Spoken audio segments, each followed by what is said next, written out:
Hi welcome back to my YouTube channel. So ನಾನು ಎಲ್ಲಿದ್ದೀನಿ ಅಂತ ಹೇಳಿದ್ರೆ ವಾಶ್ರೂಮಲ್ಲಿ ಇದ್ದೀನಿ.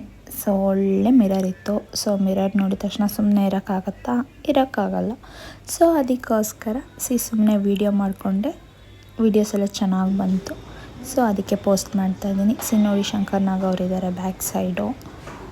ಸೊ ಖುಷಿ ಆಯಿತು. Actually this is private theatre.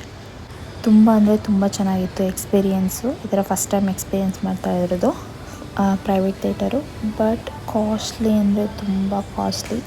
ಲೈಫಲ್ಲಿ ಒಂದ್ಸರಿ ಎಕ್ಸ್ಪೀರಿಯೆನ್ಸ್ ಮಾಡಬೇಕು ಅಂದರೆ ಗೋ ಆ್ಯಂಡ್ ವಿಸಿಟ್. ನನ್ನಂತೂ ತುಂಬ ಎಂಜಾಯ್ ಮಾಡಿದೆ. ನನಗಂತೂ ತುಂಬ ಇಷ್ಟ ಆಯಿತು. ಅದೇನೋ ಹೇಳ್ತಾರಲ್ಲ, ಲೈಫಲ್ಲಿ ಕೆಲವೊಂದನ್ನು ಮರೆಯೋಕ್ಕಾಗಲ್ಲ ಅಂತ ಹೇಳ್ತಾರಲ್ಲ. ಸೊ ಅದೇ ಥರನೇ ಎಕ್ಸ್ಪೀರಿಯೆನ್ಸ್ ನನಗೂ ಕೂಡ ಇದು. ಸೊ ಯಾರೆಲ್ಲ ಈ ಥಿಯೇಟರ್ಗೆ ಹೋಗಬೇಕು, ಥಿಯೇಟರ್ ಮಾಲಲ್ಲಿರೋದು ಹೋಗ್ಬಿಟ್ಟು ನೋಡ್ಬೋದು. ನಾವು ಅದೇ ಕಾಕ್ಟೇಲ್ ಮೂವಿಗೆ ಹೋಗಿದ್ದೆ. ಸೊ ಓವರಾಲ್ ಮೂವಿ ಕೂಡ ತುಂಬ ಚೆನ್ನಾಗಿತ್ತು. ಬಿ ಪ್ರಾಕ್ಟಿಕಲ್ ಈ ಜನ್ರೇಷನ್ಗೆ. ಸೊ ನನಗೂ ಇಷ್ಟ ಆಯಿತು ಮೂವಿ. ಫ್ಯಾಮಿಲಿ ಜೊತೆ ಎಲ್ಲ ಕೂತ್ಕೊಂಡು ನೋಡೋಕ್ಕೆ ಅಷ್ಟೊಂದು ಕಂಫರ್ಟಬಲ್ ಇರಲ್ಲ, but it's good movie, good. So ಈ ಥರ ಎಲ್ಲ ಇತ್ತು. ಸೊ ನನಗಂತೂ one of the best memory ಅಂತಲೇ ಹೇಳ್ಬೋದು, ಲೈಫ್ ಟೈಮ್ ಮೆಮೊರಿ. ಸೊ ಇದಾದಮೇಲೆ ಆಬ್ವಿಯಸ್ಲಿ ಸೆಲ್ಫಿ ತಗೊಂಡೆ, ವಿಡಿಯೋ ಮಾಡಿಕೊಂಡೆ. ಸೊ ಅದಕ್ಕೆ ಪೋಸ್ಟ್ ಮಾಡ್ತಾಯಿದ್ದೀನಿ. ಸೊ ನೋಡ್ಬೋದು ಈ ಫೋಟೋದಲ್ಲಿ.